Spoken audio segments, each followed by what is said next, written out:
South ఇండియాలోనే biggest sorry store మన Varahi silks మన విజయవాడ ఎంజీ రోడ్లో డిసెంబర్ 4వ తారీఖున ఘన ప్రారంభం. నమస్తే, వెల్కమ్ టు సుమన్ టీవీ. ఆంధ్రప్రదేశ్ని ప్రస్తుతం స్క్రబ్ టైఫస్ వ్యాధి భయపెడుతోంది. ఇది ఒక చిన్న పురుగు వల్ల వస్తుందని సమాచారం. అయితే ఆంధ్రప్రదేశ్ వ్యాప్తంగా 26 జిల్లాల్లో కూడా ఈ కేసులు నమోదవుతున్నాయి. రోజు రోజుకి కేసుల సంఖ్య పెరుగుతోంది. సో ఈ స్క్రబ్ టైఫస్ వ్యాధి గురించి పూర్తి సమాచారం తెలుసుకుందాం. మనకి లైవ్లో జాయిన్ అయ్యారు ప్రముఖ వైద్యులు, జనరల్ ఫిజిషియన్ డాక్టర్ పాపారావు గారు. వారితో మాట్లాడదాం. సార్ నమస్కారం. నమస్తే అండి. పాపారావు గారు, స్క్రబ్ టైఫస్ ఈ వ్యాధి ప్రస్తుతం ఆంధ్రప్రదేశ్లో చాలా భయంకరంగా వ్యాప్తి చెందుతుంది సార్. 26 జిల్లాల్లో కేసుల సంఖ్య పెరుగుతుందంటే అర్థమవుతుంది. అసలు ఏంటి సార్ ఈ స్క్రబ్ టైఫస్ ఏంటి, ఈ వ్యాధి ఎట్లా వస్తుంది చెప్పండి సార్. ఇదొక బ్యాక్టీరియా వల్ల కలుగజేసే డిసీజు. దాన్నే రికెట్సియా అంటాం. ఈ బ్యాక్టీరియా పేరు. ఇందులో రికెట్సియాలోనే రకరకాల రికెట్సియల్ బ్యాక్టీరియా ఉంటాయి. మెయిన్గా రికెట్సియా చుచ్చుగాముషి అనే దాంతో ఈ స్క్రబ్ టైఫస్ వచ్చే అవకాశం ఉంది. అయితే ఇది వ్యాప్తి చెందడానికి మన లైస్ కానీ, అంటే బెడ్ బగ్స్, మన తలలో ఉండే పేలు కానీ, అలాగే మంచం మీద ఉండే బెడ్ బగ్స్ నల్లులు అంటాము అవి కానీ, లేదా ఒక్కొక్కసారి ర్యాట్ ఫ్లీస్ అంటాం. అంటే ఈ ర్యాట్స్ని ఇన్ఫెక్ట్ చేస్తుంది ఒక ఆర్గనిజం. దాన్నే ర్యాట్ ఫ్లీ అంటాం. ఈ ర్యాట్ ఫ్లీస్ వల్లే ఈ ప్లేగ్ లాంటి వ్యాధులు కూడా ప్రబలుతాయి. ఈ ర్యాట్ యూరిన్ ద్వారా ఎక్కడైతే వ్యవసాయదారులు ఉన్నారో, ఎక్కడైతే మట్టిళ్ళు ఉన్నాయో, ఎలుకలు ఉంటాయో, ఆ ఎలుకల యూరిన్ ద్వారా కూడా ఇది స్ప్రెడ్ అయ్యే అవకాశం ఉంటుంది. వీటిని ఒకసారి శరీరంలో ప్రవేశించిన తర్వాత ఒక వారం నుంచి 18 రోజుల్లో ఇది డిసీజ్ బయటకు వచ్చే అవకాశం ఉంది. ఇది టు స్టార్ట్ విత్ మైల్డ్ ఫీవర్గానే ఉంటుంది. బాడీ పెయిన్స్, అలాగే రొటీన్ ఏ ఫీవర్ అయితే వైరల్ ఫీవర్ కానీ ఏ ఫీవర్ అయినా ఎట్లా ఉంటుందో దీనికి కూడా ఇనీషియల్ సిమ్టమ్స్ అట్లాగా ఉంటాయి. అయితే మెల్లిమెల్లిగా ఇది ఈ దశలో నెగ్లెక్ట్ చేస్తే ఇది సీరియస్గా అయ్యే అవకాశం ఉంది. మెయిన్గా యాంటీబయాటిక్స్ సరైన టైంలో దీన్ని డయాగ్నోస్ చేసి యాంటీబయాటిక్స్ అవి ఇన్స్టిట్యూట్ చేసినట్లయితే క్విక్గా అది కంట్రోల్ అవుతుంది. చాలా వరకు ఇది ప్రమాదకరమైన డిసీజ్ కాదు. అయితే నెగ్లెక్ట్ చేసినప్పుడు ఒక్కొక్కసారి తీవ్రమైన వ్యాధిని కలుగజేసే అవకాశం ఉంది. ఒక్కొక్కసారి ఇది బ్రెయిన్ ఎఫెక్ట్ చేయొచ్చు. దాన్నే మెనింజైటిస్ ఆర్ ఎన్సెఫలైటిస్ అంటాం. అలాగే హార్ట్ని ఇన్వాల్వ్ చేయొచ్చు. దాన్నే మైకార్డైటిస్ అంటాము. కార్డియోమయోపతి లాంటి, మైకార్డైటిస్ లాంటివి కలుగజేసే అవకాశం ఉంది. అట్లాగే ఇది ఆర్గాన్ డ్యామేజ్, లివర్ కానీ కిడ్నీస్ కానీ ఎఫెక్ట్ చేసి తీవ్రమైన వ్యాధి కలుగజేసి ప్రాణాపాయ స్థితికి వెళ్ళే అవకాశం కూడా ఉంది. సో ముఖ్యంగా ఏంటంటే సరైన టైంలో దీన్ని డయాగ్నోస్ చేయటానికి అనేక పరీక్షలు ఉన్నాయి. సుమారుగా 5 నుంచి 6 రోజుల్లో ఈ టెస్టులు చేసినట్లయితే సార్ ఎర్లీగా గుర్తించడానికి ఏమన్నా అవకాశం ఉందా? ఇది మన చర్మం మీద ఇది గాయపరిచినప్పుడు కావచ్చు, దద్దుర్లు లాంటివి ఇవి చూసినప్పుడు ఏమన్నా గుర్తుపట్టడానికి అవకాశం ఉందా? గుర్తుపట్టే అవకాశం ఉందండి. చర్మంలో మీరు స్క్రీన్ మీద ఉన్నట్లు ఎస్కార్ అంటాం. అంటే ఎక్కడైతే కుట్టిందో అక్కడ నల్లగా ఒక చర్మం మీద పొక్కు లాంటిది స్టార్ట్ అయ్యే అవకాశం ఉంది. అయితే ఇది ఎస్కార్ లాంటివి చాలా వాటికి వస్తాయి, అదేం పర్వాలేదులే అని ఊరుకుంటాం. But most of the times ఈ దశలో ఇప్పుడు ఎక్కడైతే ఈ ఎండమిక్ టైఫస్ అనేది, ఎపిడమిక్ టైఫస్ అనేది ఎక్కువగా ఉందో ఈ దశలో ఇట్లాంటి ఎస్కార్స్ను కూడా మనం అనుమానించి వెంటనే తగు టెస్టులు చేసినట్లయితే వ్యాధి నిర్ధారణ చేసి ట్రీట్మెంట్ ఇవ్వచ్చు. సార్ అంటే ఇప్పుడు ఈ టైంలోనే ఇన్ని కేసులు నమోదు కావడానికి రీజన్ ఏం కనిపిస్తుంది సార్? ఈ మధ్యకాలంలో ఎప్పుడు అనుకూల వాతావరణ పరిస్థితులు అండి. ఇది పెరినియల్ డిసీజ్. హైదరాబాద్ లాంటి నగరాల్లో ఎప్పటి నుంచో ఉంది, ప్రబలంగానే ఉంటుంది.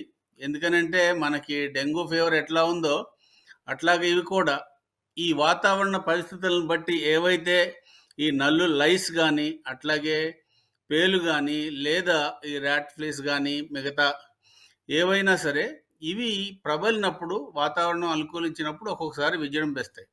మనకి ఎట్లాగో డెంగ్యూ ఫీవర్ ఉందో డెంగ్యూ ఫీవర్ కూడా పెరినియల్ అంటే సంవత్సరం మొత్తం ఉంటాయి. కానీ ఒక దశలో వర్షాలు ఎప్పుడో కురిసి తగ్గిపోయినాయో, దోమల సంఖ్య పెరుగుతుందో అప్పుడు విపరీతంగా ప్రబలే అవకాశం ఉంది. ఇది ఈ ఏదైతే కలుగజేసే డిసీజ్ కలుగజేసే ఆర్గానిజం ఉందో దానికి ఫేవరబుల్ సర్కమ్స్టెన్సెస్ ఉన్నప్పుడు ఇది ప్రబలే అవకాశం ఉంటుంది. సార్ ఇప్పుడు అలాగే దీని ఎక్కువ దీని ఉన్నప్పుడు బారిన ఎక్కువ పడి కాంప్లికేషన్ కూడా వచ్చే అవకాశం ఉంటుంది. సార్ దీని బారిన పడి జ్వరం రావటం, తలనొప్పి రావటం, లేదంటే కండరాల నొప్పులు రావటం ఇవన్నీ స్టార్ట్ అయినప్పుడు నార్మల్ జ్వరం ఏమో అనుకుని చెప్పి నార్మల్ మెడిసిన్స్, జ్వరానికి వాడే మెడిసిన్స్ వాడుతూ ఉంటారు చాలామంది అవగాహన లేక. దీన్ని పర్టికులర్గా గుర్తించాలంటే ఈ వ్యాధి బారిన పడిన వాళ్ళు తక్షణం ఏం చేయాలంటారు? తక్షణం కొన్ని ఇమీడియట్‌గా కొన్ని 3-5 డేస్‌లో కొన్ని టెస్టులు చేసినట్లయితే మనకి ఇండైరెక్ట్‌గా కొంత అవగాహన వస్తుంది. అలాగే స్క్రబ్ టైఫస్ ఐజీఎం టెస్ట్ అని ఉంటుంది. దీన్ని చేసినట్లయితే ఆహ్, ఒక ఒక 3-5 డేస్‌లోనే ఈ వ్యాధిని కనుక్కునే అవకాశం ఉంటుంది. అలాగే ఒక 6 డేస్ తర్వాత అయితే వీల్ ఫిలిక్స్ టెస్ట్ అని ఉంటుంది. ఇది చేసినట్లయితే ముఖ్యంగా దాని టైటర్ రైజ్ అవుతున్నట్లయితే ఇది కన్ఫర్మ్ అవుతుంది. అట్లాగే ఈ వ్యాధి పడిన వాళ్ళని చాలా సీరియస్ కాంప్లికేషన్స్‌తో కూడా ఈ మధ్య చూడటం జరిగింది. సో, మోస్ట్ ఇంపార్టెంట్ ఏంటంటే మనం ఇది దృష్టిలో పెట్టుకోవాలి. సాధారణంగా వైద్యులు ఏం చేస్తారంటే ఇది వైరల్ ఫీవర్ అని కొట్టిపాడేయకుండా ఇది టైఫస్ ఫీవరా, ముఖ్యంగా స్క్రబ్ టైఫస్ అయ్యే అవకాశం ఉందా అనేదాన్ని మనం సాధ్యమైనంత త్వరగా గుర్తించి సింపుల్ యాంటీబయాటిక్స్, డాక్సైక్లిన్ లాంటి యాంటీబయాటిక్స్, అజిత్రోమైసిన్ లాంటివి ఇచ్చినట్లయితే చాలా ఈజీగా దీని నుంచి కాంప్లికేషన్స్ లేకుండా బయటపడే అవకాశం ఉంటుంది. సార్ దీన్ని సరైన సమయంలో గుర్తించకపోయినా, లేకపోతే తెలిసినా కానీ నిర్లక్ష్యం చేసినా ప్రాణాంతకం కావచ్చు అని కూడా సమాచారం వస్తుంది సార్. ఎందుకంటే ఖచ్చితంగా. మరణాల సంఖ్య కూడా అక్కడక్కడ నమోదైనట్టుగా ఇన్ఫర్మేషన్ ఉంది. ఖచ్చితంగా. చాలా తీవ్రమైన స్థితిలో కూడా ఆఖరి స్టేజ్‌లో షాక్‌లో ఆర్గాన్ డ్యామేజెస్‌తో కూడా కిడ్నీస్ ఎఫెక్ట్ అయ్యి, లివర్ ఎఫెక్ట్ అయ్యి వచ్చిన వాళ్ళని కూడా ఈ మధ్య చాలామంది మా దగ్గరికి రావడం జరిగింది. అయితే ఏ దశలో అయినా సరే దీన్ని మనం గుర్తించినట్లయితే ట్రీట్మెంట్ సులభతరం కాబట్టి, రొటీన్‌గా ఉండే యాంటీబయాటిక్ కాబట్టి వెంటనే అది రివర్స్ అయ్యే అవకాశం ఉంటుంది. దానికి మోస్ట్ ఇంపార్టెంట్ ఏంటంటే దీన్ని వైద్యులు దృష్టిలో పెట్టుకోవాలి. ఈ టైఫస్ ఫీవర్ అన్నది లేకుండా అది ఎంతసేపటికి వైరల్ ఫీవరా, టైఫాయిడా, డెంగ్యూవా, ఇంకోటా, మలేరియానా అని దీన్ని నెగ్లెక్ట్ చేస్తే ఇది మన మనసులోకి, మైండ్‌లోకి వచ్చే అవకాశం ఉండదు. అలాంటప్పుడు ఇది నెగ్లెక్ట్ చేసే అవకాశం ఉంటుంది. ఎర్లీగా వైద్యుల దగ్గరికి వెళ్ళినా సరే ఒక్కొక్కసారి ఇది బై మిస్టేక్ సరైన టైంలో డయాగ్నోస్ జరగకపోవచ్చు. అలాంటప్పుడు కాంప్లికేషన్ రేట్ ఎక్కువగా వచ్చే అవకాశం ఉంది.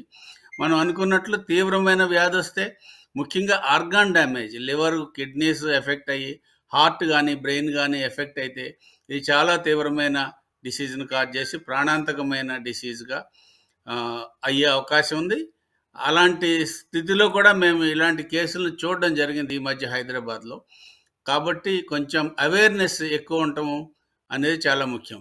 పేషెంట్స్‌కి, పబ్లిక్‌కి ఈ అవేర్‌నెస్ ఈ కేసులు ఉండాలి. మీ దగ్గరికి ఏమైనా అలాగే వచ్చినాయా సార్ ఈ డాక్టర్స్ మధ్యకాలంలో? ఈ కేసులు వచ్చాయండి మా దగ్గరికి కూడాను. ఇంటెన్సివ్ కేర్‌లో ఉంచి వాళ్ళని ట్రీట్మెంట్ చేయడం జరిగింది. క్రమంగా వాళ్ళు 5-7 డేస్‌లో క్రమంగా కోలుకొని ఈ ఆర్గాన్స్ అన్నీ మళ్ళీ ఇంప్రూవ్ అయ్యి స్లోగా వాళ్ళ నార్మలైజ్ అయ్యే అవకాశం. కానీ ఇది టైం పడుతుందనమాట. వెంటనే ఒక డయాగ్నోస్ చేసి ట్రీట్మెంట్ చేసిన వెంటనే రివర్స్ అయిపోదు. అట్లీస్ట్ ఒక 5-7 డేస్ పడుతుంది. ఆ తర్వాత కూడా ఇంకొక 1 వీక్, మొత్తం 2 వీక్స్ ఈ యాంటీబయాటిక్స్ వాడవలసి ఉంటుంది. సార్ పిల్లల్లో ఈ స్క్రబ్ టైఫస్ ప్రభావం ఎట్లా ఉంటుంది సార్?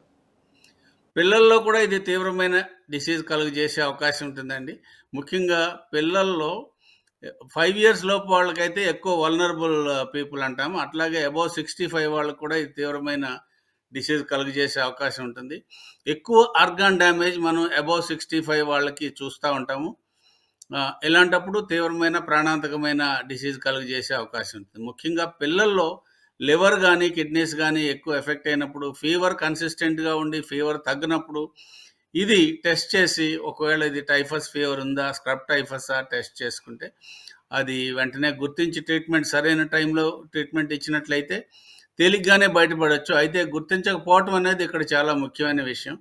దాన్ని గుర్తించకపోయి సరైన వైద్యం జరగకపోతే అది ప్రమాదానికి దారితీసే అవకాశం ఉంటుంది. అదైతే సరైన టైంలో నెగ్లెక్ట్ చేయకుండా పేరెంట్స్ కూడా ఈ డిసీజ్ తీవ్రతరాన్ని గుర్తించి డాక్టర్ దగ్గరికి వైద్యులను సంప్రదించడం ముఖ్యం.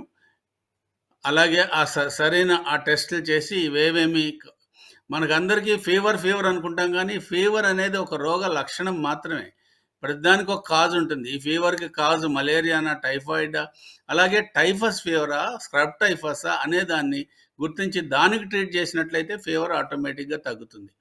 సో ఎన్ని ఫీవర్ రోజులు చూడాల్సిన అవసరం కాజుని ఉంది? ట్రీట్ ఇది నార్మల్ చేసుకోవాలంటే ఫీవరా లేకపోతే స్క్రబ్ టైఫసా అనేది తెలుసుకోవడానికి ఒక 2-3 రోజులు చూస్తే సరిపోతుందా? టెస్ట్ చేయాలండి, ఫాలో చేయాలి. ఇనీషియల్గా అన్ని ఫీవర్ లాగానే ఇది కూడా ఉంటుంది. జ్వరము, తలనొప్పి, ఒళ్ళు నొప్పులు ఇలా వస్తుంది. అయితే మైల్డ్ ఫీవర్గా స్టార్ట్ అవుతుంది, మెల్లిమెల్లిగా అది పెరిగే అవకాశం ఉంటుంది. అయిన తర్వాత ఇది మిగతా వాటి అన్నిటికీ సంబంధించిన టెస్ట్లన్నీ నెగిటివ్ వచ్చినా, రొటీన్ యాంటీబయాటిక్స్ ఇచ్చినా సరే ఇది తగ్గకపోతే ఇది టైఫస్ ఫీవరా కాదా అనేది మనం అనుమానించాల్సి ఉంటుంది.